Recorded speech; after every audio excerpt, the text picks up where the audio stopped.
안녕하십니까. 12월 9일 금요일 말씀 묵상 함께 시작하겠습니다. 오늘도 말씀으로 하루를 시작하시는 귀한 성도님들의 가정 가운데 주님께서 크신 은혜로 함께 하시기를 간절히 기도합니다. 오늘 본문은 베드로전서 3장 1절에서부터 7절까지 말씀이고요. 그리스도인들의 가정에 대해서 생각해 보게 만드는 본문입니다. 과거 1세기 로마 사회의 가정과 그리고 21세기 한국 사회의 가정을 한번 생각해 보고요. 그것을 비교하면서 우리가 어떤 원칙을 가지고 이 가정 생활을 이끌어 가야 될지 생각해 보는 시간을 가졌으면 합니다. 그럼 먼저 말씀을 보시겠습니다. 아내들아, 이와 같이 자기 남편에게 순종하라. 이는 혹 말씀을 순종하지 않는 자라도 말로 말미암지 않고 그 아내의 행실로 말미암아 구원을 받게 하려 함이니, 너희의 두려워하며 정결한 행실을 봄이라. 너희의 단장은 머리를 꾸미고 금을 차고 아름다운 옷을 입는 외모로 하지 말고, 오직 마음에 숨은 사람을 온유하고 안정한 심령에 썩지 아니할 것으로 하라. 이는 하나님 앞에 값진 것이니라. 전에 하나님께 소망을 두었던 거룩한 부녀들도 이와 같이 자기 남편에게 순종함으로 자기를 단장하였나니, 사라가 아브라함을 주라칭하여 순종한 것 같이 너희는 선을 행하고 아무 두려운 일에도 놀라지 아니하면 그의 딸이 된 것이니라. 남편들아, 이와 같이 지식을 따라 너희 아내와 동거하고 그를 더 연약한 그릇이요 또 생명의 은혜를 함께 이어받을 자로 알아 귀히 여기라. 이는 너희 기도가 막히지 아니하게 하려 함이라. 네, 그리스도인 아내와 남편의 이야기가 이어지고 있습니다. 그리스도인 개인이 이 세상 가운데서 어떻게 살아가야 되느냐? 결국 이 세상의 모든 사람들을 존중하고 공경하는 삶을 살아야 되는데, 그들 가운데에서도 특히 어제 본문에서는 종은 주인에게 순복하라는 메시지가 주어졌고, 이제 오늘 본문에서는 아내와 남편, 부부 사이에 서로 순복하고 존중하라는 말씀이 주어지고 있습니다. 그 분량을 보면은 아무래도 아내 쪽이 더 많죠. 지금도 마찬가지고 이 당시에도 마찬가지고 종과 여인들, 사회적인 약자들이 복음을 많이 받아들였구나 하는 것을 알 수가 있습니다. 베드로는 이 사회적 약자들이 이 세상 가운데서 어떻게 살아가야 하는가에 대해서 상당히 자세하게 설명해주고 있는 셈입니다. 본문 보시면요. 아내들아, 이와 같이 자기 남편에게 순종하라. 이는 혹 말씀을 순종하지 않는 자라도 말로 말미암지 않고 그 아내의 행실로 말미암아 구원을 받게 하려 함이니 라고 되어 있습니다. 지금도 마찬가지입니다만은 당시 교회에는 믿지 않는 남편을 둔 여인들이 상당히 많았던 것 같습니다. 그런데 구약 성경의 원리로만 따진다면 말이죠. 유대인들은 이방인들과 통혼을 해서는 안 되니까 그리스도인들은 믿지 않는 남편을 두어서는 안 된다고 생각할 수도 있습니다. 하지만 베드로는 지금 여기서 그렇게 가르치지 않지요. 오히려 그 아내의 행실로 말미암아 말씀을 순종하지 않는 자라 하더라도 구원을 받을 수 있다라고 이야기를 합니다. 혹이라는 말로 반드시 그렇게 된다는 것은 아니지만 그 아내의 행실이 그 남편을 구원하는 일에까지 이를 수 있다라고 이야기를 해요. 이것은 구약의 윤리가 신약에 그대로 적용되지 않는다는 것을 보여줍니다. 더 이상 유대인과 이방인의 대립 구조가 아니지 않습니까? 중요한 것은 예수 그리스도를 믿느냐 믿지 않느냐에 달려있고, 예수 그리스도를 믿는 자들의 공동체가 곧 하나님의 백성이요 교회이기 때문에 통혼을 하지 말라는 식으로 윤리를 세워서는 안 되는 거죠. 오히려 그 행실로 저들을 구원하여 믿게 만드는 것이 최종 목표가 되어야 한다는 것을 알게 됩니다. 그래서 너희의 두려워하며 정결한 행실을 통해서 그 행실로 남편을 구원하라고 설명하고 있습니다. 그런데 여기서 상당히 재미있는 표현을 해요. 너희의 단장은 머리를 꾸미고 금을 차고 아름다운 옷을 입는 외모로 하지 말라고 되어 있습니다. 왜 그러냐 하면요. 이 당시에는 아내가 남편의 소유물입니다. 그리고 거의 남편의 놀이개라고 할 수도 있을 정도죠. 여인들이 남편의 사랑을 얻지 못하면은 생계의 문제가 달려있는 것일 수도 있기 때문에 어떻게든 남편에게 예쁘게 보이는 거, 그게 중요한 거였습니다. 물론 이제 아들을 낳아서 자기 자녀들이 어느 정도 생기면 그 가정에서 자리를 딱 잡게 되겠죠.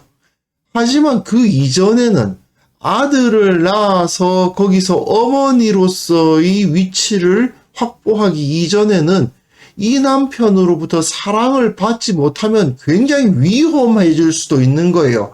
그러니까 어떻게든 남편에게 잘 보여야 되기 때문에 성적인 매력을 가져야만 되기 때문에 이러한 노력을 그 당시에 굉장히 많이 했던 것이 기록에 남아 있습니다. 하지만요, 베드로는 참된 그리스도인들은 외모를 가지고 남편에게 다가가서는 안 된다라고 이야기합니다. 오직 마음에 숨은 사랑을 온유하고 안정한 심령을 썩지 아니할 것으로 하라.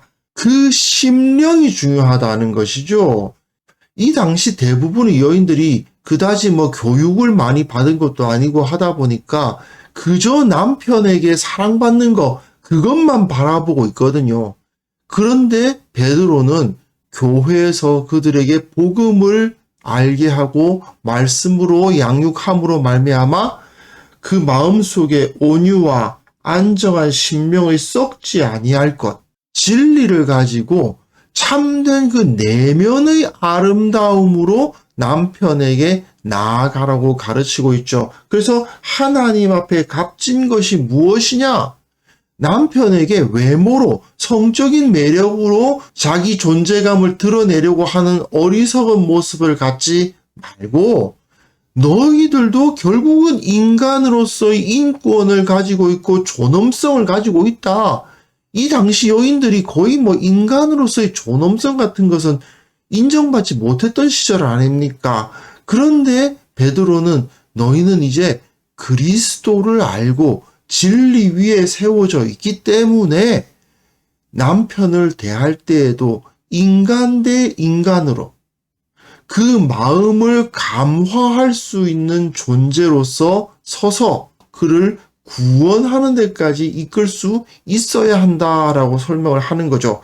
사실 이러한 가르침은 믿음이 없는 여인들이 보기에는 위험한 가르침일 수도 있습니다.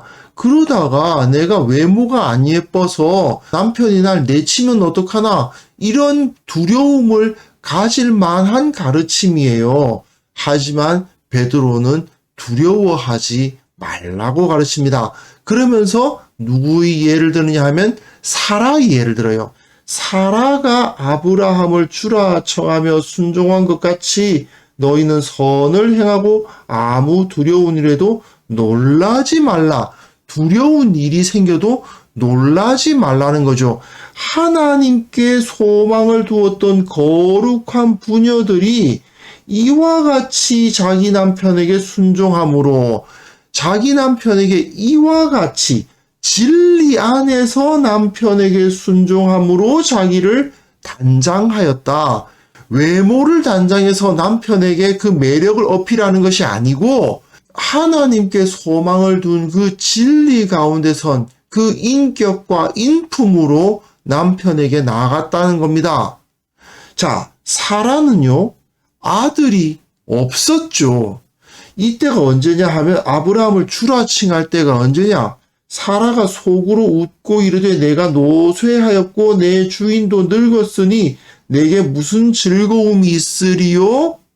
내 주인이라고 부르는데 이때가 언제입니까? 이삭을 아직 낳지 못한 상태에서 아들이 있을 거라고 예언을 들으니까 속으로 웃으면서 나는 안 된다. 그런 생각을 했을 때의 모습이에요. 그럼에도 불구하고 어떻습니까? 사라는 이 나이가 되도록 남편으로부터 버림을 받지도 않았고 남편을 주인이라 부르며 주라 칭하며 순종하니까 그 가정 내에서 위치를 차지하고 두려워하지 않고 결국은 그의 딸이 되었다라는 표현을 쓰는데 그의 딸이 되었다라는 말은 아브라함의 자손 하면 아브라함의 아들들 이런 뜻이거든요. 아브라함의 아들들이 결국 하나님의 백성이다라는 뜻으로 사용되는데 그의 딸이 됐다는 것은 사라가 아브라함의 딸이 됐다기보다는 이러한 마음을 품는 여인들이 아브라함의 딸들이 된다. 아브라함의 자손들, 아브라함의 아들들이 하나님의 백성이라고 칭해지는데 아브라함의 딸들 역시 하나님의 백성이 될 것이다 라고 선언을 하는 거죠. 그러니까 세상의 풍조를 따라가지 말라는 것입니다. 세상의 풍조는 외모를 가꾸고 어떻게든 그냥 겉으로 보기에 아름다워 보이려고 노력하지만 여인들이 그렇게 살게 되면 어떻게 돼요? 그 내면은 피폐해지거든요. 여인들도 그 내면이 성숙하고 하나님 앞에서 성장한 인격을 가질 수 있어야 되지 않겠습니까? 그러나 이 당시에는 세속 문화에서는 여자들을 그렇게 바라보지 않았던 거죠. 하지만 베드로는 너희들은 이제 그리스도 안에 있는 여인들이기 때문에 세상의 여자들처럼 그렇게 해서는 안 된다. 너희 마음이, 너희 인격이 주님 안에서 아름답게 성장하는 모습을 보여야 한다라고 이제 설명을 하고 있는 것입니다. 그리고 남편들아 있죠. 남자들은 어떻게 해야 되느냐? 이와 같이 지식을 따라, 지식이라면 어떤 지식이겠습니까? 성경 말씀의 지식이죠. 지식을 따라 너희 아내와 동거하라. 창세기에서는 남편이 아내를 뭐라고 말해야 돼요? 내 뼈 중에 뼈요 살 중에 살이라. 그 여인을 하대할 수 없습니다. 성경적으로 바라보면요. 그를 더 연약한 그릇이요. 사실이죠. 여인들이 아무래도 신체적인 조건은 아무래도 연약한 것은 사실입니다. 하지만 연약하니까 못하다는 게 아니고 오히려 더 잘 배려해야 된다는 뜻이죠. 무엇보다도 이게 굉장히 중요한 말인데 생명의 은혜를 함께 이어받을 자로 알아라. 이어받는다, 상속받는다는 이야기예요. 이 당시에 여자들이 뭔가를 상속받는다라는 것은 거의 사용하지 않는 말이었습니다. 하지만 베드로는 남편들에게 너희 아내들이 연약하기 때문에 귀하게 잘 보존해야 될 사람이고 하나님의 말씀을 따라 존중해야 될 사람이고 귀히 여겨야 할 사람이고 그가 함께 생명의 은혜를 상속받을 사람이라고 존중해야 된다. 그러면서 상당히 강력한 경고를 마지막에 두고 있습니다. 이는 너희 기도가 막히지 아니하게 하려 함이라.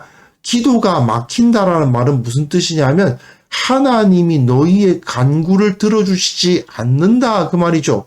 믿음을 가진 남편들이 세상의 다른 남자들처럼 아내를 하대하고 가치 없는 존재로 여기고 그렇게 해서는 안 된다는 말입니다. 그런 식으로 여인들을 대하면 하나님하고 너희하고는 상관이 없다. 하나님이 너희 기도를 들어주시지 않는다. 하나님이 너희들에게 은혜를 주시지 않는다라고 이렇게 경고하면서 남편과 아내가 동등하게 아내와 지식을 따라 동거해야 한다고 가르치고 있는 거죠. 사실 오늘 본문은 적용하기에 그리 어려운 본문은 아닙니다. 1세기 로마 시대의 가정과 21세기 한국의 가정은 물론 같지 않을 겁니다. 하지만 그리스도인들의 가정과 세상의 가정이 달라야 한다. 진리 안에서 온전히 화목한 가정을 꾸려야 한다는 원칙은 전혀 변함이 없습니다. 남편과 아내가 서로가 서로를 존중하고 남편이 아내를 볼 때에 그 인격의 성숙함에 더 많은 관심을 가져야 하고 아내는 남편을 존중하는 마음을 가지되 그 가운데에서 지식을 따라서 말씀 안에서 하나가 되는 그런 역사가 가정 가운데 있어야 되는 거죠. 결국 그리스도인들은 그 가정에서부터 세상의 불신자들과는 달라야 되는 것입니다. 결국 하나님을 사랑하고 이웃을 사랑하라는 그 하나님의 진리가 실천되는 장은 가정에서부터 시작되어야 됩니다. 무엇보다도 먼저 우리 집안에서 이 사랑의 실천이 이어지고 그것을 통해서 우리 가정이 주님 안에서 바로 서기를 위해서 노력하고 기도해야 될 것입니다. 그래서 오늘 함께 기도하실 때 먼저 우리 가족을, 남편은 아내를, 아내는 남편을, 여기서 조금 더 확장하면 자녀들까지 주님 안에서 사랑하게 하시고 신앙으로 서로를 섬기는 가정이 되게 하옵소서. 우리 교회의 모든 가족들이 주님의 뜻 안에서 건강한 가정이 되게 하옵소서. 함께 기도하는 시간을 가졌으면 합니다.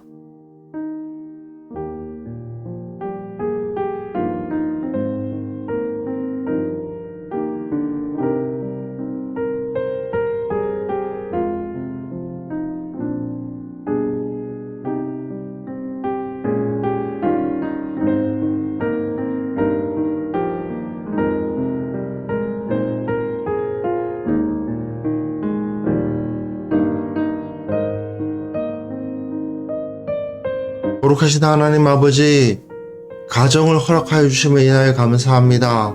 우리가 더욱 가족을 사랑하게 하시고 주님 안에서 신앙으로 섬길 수 있도록 도와주옵소서. 우리 교회의 모든 가족들이 주님 안에서 강건하게 하시고 사랑으로 연합하게 하시고 그 가운데 갈등이 없고 주님 안에서 온전히 배려하고 온전히 행복을 누리는 그런 가정들이 다 될 수 있도록 도와주시고 특별히 남편과 아내가 서로가 서로를 사랑할 수 있도록 도와주옵소서.